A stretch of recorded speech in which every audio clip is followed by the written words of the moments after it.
경찰과 소방, 의료진 등 사회 필수 인력들이 잇따라 감염되면서 기반 시설 공백에 대한 우려도 커지고 있습니다. 인천의 한 파출소에선 경찰관 19명이 집단 감염된 뒤 격리되면서 다른 경찰관의 업무 부담이 늘고 있다고 합니다. 현장에 취재기자 나가 있습니다. 홍민기 기자.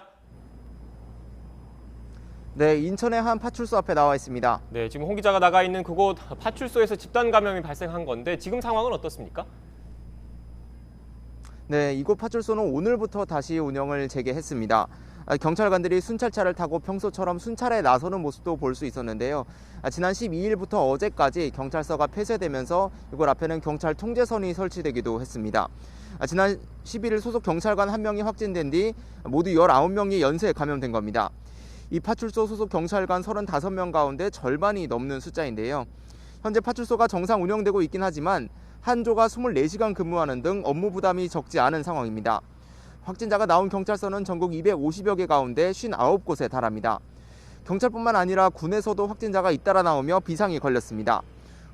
공군교육사령부 기본군사훈련단에서는 지난달 18일 첫 확진자가 나온 뒤 누적 확진자가 729명으로 늘었습니다.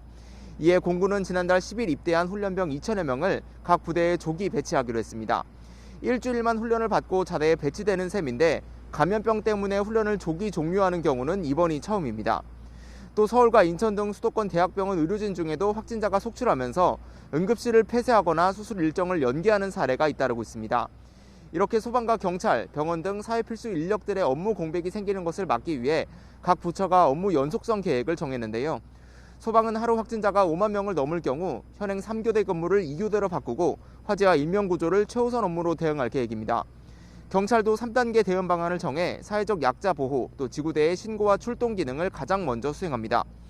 병원은 확진된 의료진이 경증이고 사흘 격리한 뒤 신속 항원 검사에서 음성이 나오면 근무하도록 정부가 지침을 정했는데요. 다만 환자가 폭증하면서 현장 의료진 사이에선 이런 지침이 무용지물이라는 목소리도 나오고 있습니다.